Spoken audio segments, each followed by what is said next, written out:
আমরা এসে পড়লাম গরুর খামারে। হাট থেকে শুরু করে এখন খামারেও জনপ্রিয়ভাবে গরু বেচাকেনা হচ্ছে। ইব্রাহিম আলাইহিস সালাম থেকে শুরু করে কোরবানি আমাদের মুসলমানদের একটি প্রাণপ্রিয় উৎসব। ১৩০০ শতাব্দীর পর থেকে দেখা যাচ্ছে বিভিন্ন রকমের হাট তৈরি হয়েছে এবং হাটের মাধ্যমে এই গরু বেচাকেনা হচ্ছে। এখন আমরা তাদের সাথে কথা বলবো, জানার চেষ্টা করব যে তাদের বেচাকেনা কী অবস্থা এবং কি এই খামার পরিচালনার জন্য তাদের কি কি উদ্যোগ নিতে হয়। আমাদের ফার্মিং এস্টাবলিশমেন্ট এখানে অলমোস্ট 20 ইয়ার্স। তো আমরা বিগত দিনগুলোতে সবসময় চেষ্টা করি ক্লায়েন্টদের যে ডিমান্ড সেগুলো ফুলফিল করার জন্য। তো তাদের যে ডিমান্ডগুলো থাকে সেই ডিমান্ডগুলোর উপর বেস করেই বেসিক্যালি আমাদের সার্ভিসটা আমরা প্রোভাইড করার চেষ্টা করি।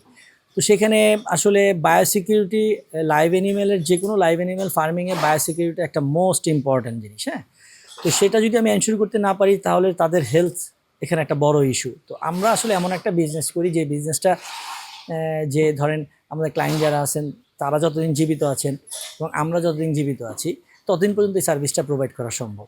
তো যার জন্য আমরা চেষ্টা করি আমাদের যেই অ্যানিমেলগুলো আমরা কুরবানির জন্য রেডি করি সেগুলোর মোস্টলি চেষ্টা করি এগুলো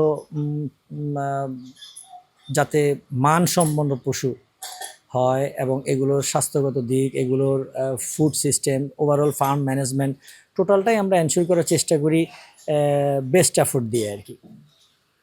আচ্ছা, আপনাদের এখানে টোটাল কয়টা গরু আছে এবং কি দেখলাম ছাগল আছে, কয়টা ছাগল আছে? আচ্ছা, আমাদের এখানে এইবার 300 প্লাস মাইনাস ক্যাটেল আছে এবং গাড়ল, ভেড়া, মহিষ আরও 200, ওভারঅল 500 অ্যানিমেল আমরা এবার কুরবানির জন্য রেডি করেছি। এই ব্যাপারগুলো প্রসেসিংটা শুরু হয় কোথা থেকে বা কিভাবে আনা হয়? আচ্ছা, এটা প্রসেসিংটা শুরু হয় কুরবানি ঈদের পর থেকেই। হ্যাঁ, কুরবানি ঈদের পর থেকেই আমরা উত্তরবঙ্গ, দক্ষিণবঙ্গ, মোটামুটি ওভার দ্য কান্ট্রি আমরা এগুলো সার্চিং করি, যেখানে ভালো ব্রিড পাওয়া যায়, ভালো জাতের বাছুর পাওয়া যায়, সেগুলো মার্কিং করে আমরা চেষ্টা করি সেগুলো কালেক্ট করে আমরা এগুলোকে ফার্মে নিয়ে আসি। তারপরে এগুলো আমরা ডিওয়ার্মিং করি, আমরা ভ্যাকসিনেশন করি। আমাদের যে লোকাল প্রাণী সম্পদ অফিস আছে তাদের সহযোগিতায় এই সাপোর্টগুলি আমরা পেয়ে থাকি। তারপরে এগুলোকে আমরা প্রতিদিন যে পরিচর্যার বিষয়টা থাকে, সময় মতো খাবার দেওয়া, গোসল করানো, এগুলো করে এবং সুষম খাবারের মাধ্যমে যে কাঁচা ঘাস, তারপরে খড়, তারপরে দানাদার মিশ্রণ যেটা আছে এগুলোর মাধ্যমে আমরা এগুলোকে আস্তে আস্তে কুরবানির উপযুক্ত করে তুলি আর কি। ওভার দ্য ইয়ার আমাদের এখানে এই অ্যানিমালগুলো রেয়ারিং হয়। আচ্ছা, আমরা অনেকের থেকে শুনেছি বা যেটা জানতে পেরেছি, অনেক সময় ফার্মে কি হয় যে অ্যানিমেলগুলোর গ্রোথ করার জন্য বিভিন্ন রকম মেডিসিন প্রোভাইড করা, যেগুলো হচ্ছে স্বাস্থ্যসম্মত না। এই ব্যাপারটা আপনি কত ধারণা আছে বা কী বলতে চান? এটা অ্যাকচুয়ালি যাদের ওয়ান টাইম বিজনেস প্ল্যান তারা আসলে এই প্ল্যানটাতে আগাবে, বাট আমাদের জন্য এইটা আসলে নট অনলি হারাম, আসলে আমাদের বিজনেস পলিসির বাইরে। বিকজ আমরা এখানে লাস্ট 20 ইয়ার্স এই সার্ভিসটা দিচ্ছি। আপনি হাটের থেকে একটা গরু কিনলে ওই গরুটা যদি কোনো সমস্যা থাকে, নর্মালি যেটা হয় এখন ব্রয়লার ফিড খাওয়ায় গরু পালে, তারপরে আপনার ওই যে বিভিন্ন স্টেরয়েড দেয়, তো এগুলো দিয়ে গরুকে একদম গোল টাল করে তারপরে এগুলো হাটে নিয়ে যায় বিক্রি করে, তাকে তো আর পাওয়া যাচ্ছে না, আপনি তো আর তাকে সেকেন্ড টাইম পাচ্ছেন না, সে ওইটা বিক্রি করে চলে যাচ্ছে। বাট আমরা এখানে আমাদের এস্টাবলিশমেন্ট, তো আমাদের এগুলো নিজস্ব স্থাপনা, এখানে আপনি কোনো ধরনের যদি ত্রুটি বিচ্যুতি থাকে সেগুলো আপনারা আবার আমাদেরকে কমপ্লেইন জানাতে পারেন, আমাদেরকে একটা এটা ফিডব্যাক দিতে পারেন। সো এই জায়গাটা থেকে আর আমরা আসলে চেষ্টা করি আমাদের রিপিট ক্লায়েন্ট তৈরি করার জন্য। হ্যাঁ, তো সেই জায়গা থেকে আপনি একটু ভিজিট করে আমাদের ফার্মগুলো দেখবেন যে আমাদের পুরো ফার্মে স্বাস্থ্যবান কোনো গরু নাই। পাঁজরের হাড় দেখা যাচ্ছে, পিছনটা একটু চিপা, মানে আমরা তো, আমি এত বছর ফার্মিংয়ে, তো ওই মোটা করা, গোল করা এগুলি আসলে খুব অল্প সময় করা যায়, 15-20 দিন, 1 মাসের মধ্যে এগুলি পসিবল। বাট আপনি লং টাইম বিজনেস করতে পারবেন না আপনি যদি ওই পথে আগান। আপনি আপনি গরুগুলো একটু দেখাবেন দর্শকদের। প্রতিটা গরু আমার ফার্মে একটা গরুও পাবেন না যেই গরুটা একদম গোল, পাছাটা একদম এরকম রুষ্টপুষ্ট, একটা গরুও পাবেন না। তা আমি তো এগুলো ভরতে পারি, এগুলো বানাইতেও পারি, তো কেন করি না? কারণ ওগুলো করতে হলে আপনাকে এক্সট্রা সেলুলাস ফ্যাট ইনক্লুড করতে হবে, গ্রোথ হরমোন দিতে হবে, আপনাকে এই ধরনের উপায়ে যেতে হবে। আলটিমেটলি হয় কি, আমরা এই যে আমাদের সব গরুগুলো দেখেন যে পাঁজরে হাড় দেখা যাচ্ছে এবং একটু হ্যাংলা টাইপের, আমরা দেখছি যে ডে বাই ডে যে ক্লায়েন্ট ওনারাও সচেতন হচ্ছে, ওনারাও বুঝে যে আসলে এরকম গোল টোল গরু কেনা যাবে না।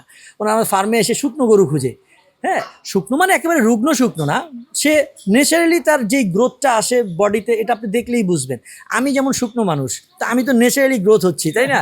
আমি তো এরকম না যে না খেয়ে আসি। হ্যাঁ, তো আসলে আমার ফার্মের সমস্ত গরু আমার ফিগারের মতো, তো একটু শুকনো টাইপের। তো এইটা কেন এটা আমরা ধরে রাখার চেষ্টা করি এবং ধরে রাখতেছি। এটা লং টাইম বিজনেসের জন্য এটা মোস্ট ইম্পর্টেন্ট। সো যারা ওই পথে যাবে তারা আসলে সাস্টেইন করতে পারবে না। আচ্ছা, ইব্রাহিম আলাইসাল্লাম থেকে এই কোরবানিটার রীতি শুরু হয় আমাদের মুসলমানের জন্য, এবং কি আমরা 1300 দশকের পর দেখেছি যে হাটের ব্যবস্থা হয়েছে। আগে কিন্তু হাটের ব্যবস্থা ছিল না, এবং কি অন্যান্য দেশেও কিন্তু অনেক দেশে কিন্তু হাটের ব্যবস্থাটা নাই। এখন মানুষ কিন্তু হাট থেকে ফার্মের দিকে আগাচ্ছে। জি। আপনারা এই ব্যাপারে কেমন ফিডব্যাক দিচ্ছেন, এবং কি এই ব্যাপারে আপনি কি বলতে চান মানুষের উদ্দেশ্যে?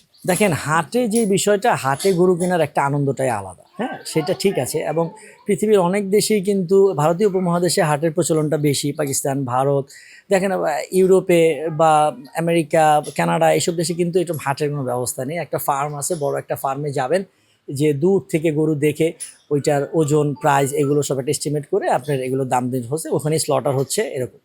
তো আমাদের বাংলাদেশে আসলে হাটের একটা আবেদন সবসময় আলাদা ছিল, এখনও আছে, বাট হাটে এখন আপনার প্রতারণার পরিমাণটা বেড়ে যাওয়ায় মানুষ এখন অনেকটুকুই আপনি বলতে পারেন যে ফার্মমুখী। ফার্মে এখানে আমরা একটু বেটার সার্ভিস প্রোভাইড করার চেষ্টা করি, একটু চা নাস্তার ব্যবস্থা করি, একটু এসে বাচ্চা টাচ্চা নিয়ে এসে বেড়াতে পারে, এসে ঘুরে যাচ্ছে।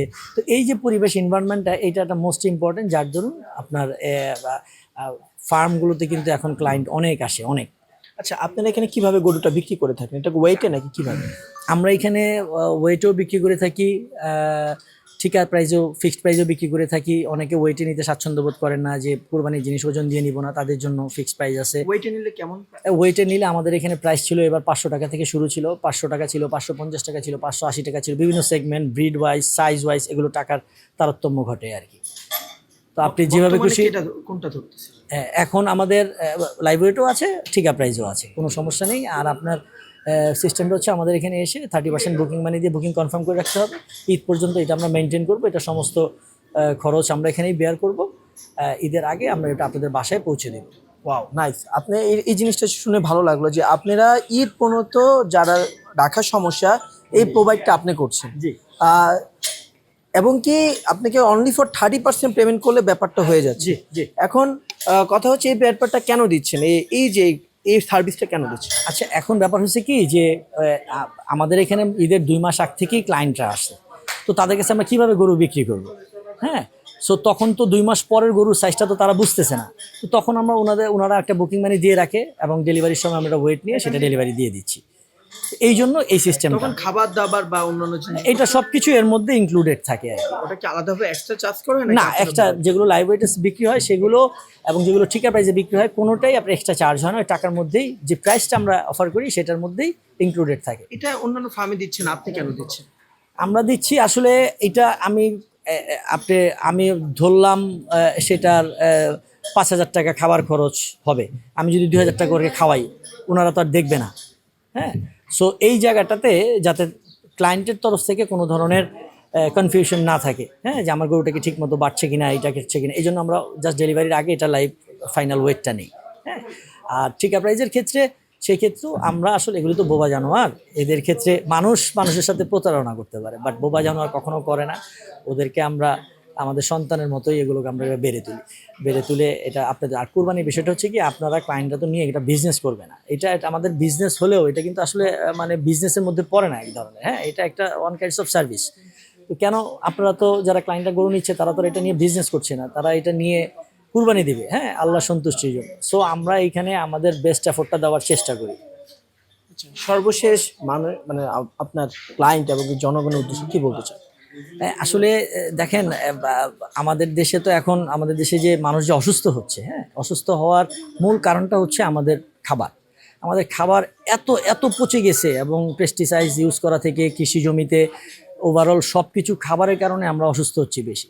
তো আমরা আমাদের ক্যাটেলগুলোকে একেবারে নিরাপদভাবে তৈরি করার চেষ্টা করি। হ্যাঁ, ওরা যে ঘাসটা খায় সেই ঘাসে আমরা কোনো পেস্টিসাইড ইউজ করি না। আমাদের যে গোবরগুলো আছে গোবরগুলো পাইপলাইন দিয়ে ঘাসের জমিতে লাইন করে দেয়া, হ্যাঁ, সেটা ন্যাচারাল ফার্টিলাইজার হিসেবে কাজ করে। তো সেখান থেকে সেই ঘাসটা হচ্ছে, সেই ঘাসটা দিয়ে আমরা গরুর মেইন খাবারই কিন্তু আমাদের গরুর ঘাস।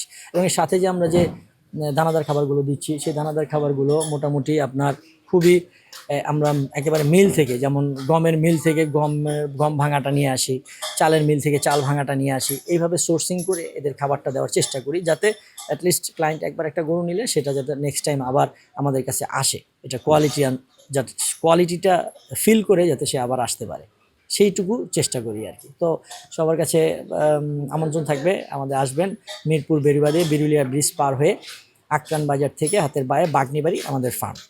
এ পর্যন্ত কয়টা সেল করেছেন? আমাদের অলমোস্ট 90% ক্যাটেল সেল হয়ে গেছে। আমাদের এখন হয়তো 20-30টা গরুর মতো আনসোল্ড আছে। এগুলো হয়তো আজকে কালকের মধ্যে বা ভেরি সুন এগুলো শেষ হয়ে যাবে। সেল মানে নিতে চাইলে তাড়াতাড়ি শীঘ্রই আসবে। জি, চলে আসতে হবে 2-1 দিনের মধ্যে। কিছুদিন আগেও আমরা প্রচলনে দেখেছিলাম খামার থেকে হাট, হাট থেকে তারপর আমরা গরু ক্রয় করতাম, গরু ক্রয় করে আমরা কোরবানি দিতাম। এখনকার প্রেক্ষাপট একটু ভিন্নতা রূপ দেখা যাচ্ছে। এখনকার বেশিরভাগ মানুষ দেখা যাচ্ছে যে খামারে এসে তা কেনা বেচা করছে এবং তার পছন্দের যে পশুটা তা নিয়ে কোরবানি দেওয়ার জন্য আগ্রহ হচ্ছে। তবে একটু যদি ভিন্নতা আনতে চাই তাহলে আগে খামার থেকে যে হাটে যেত, হাটের পরে ক্রেতাদের হাতে যেত, এই জিনিসটা প্রচলনটা এখন কমেছে। সবাইকে এই অনুযায়ী সতর্ক করতে চাই যে যেন মানুষ এই ব্যাপারগুলো যথেষ্ট সচেতন থাকে এবং তারা তাদের পশুটা যেন সঠিকভাবে কিনে বাড়িতে নিয়ে যেতে পারে। Shariful Islam, news press 71, Dhaka, Savar.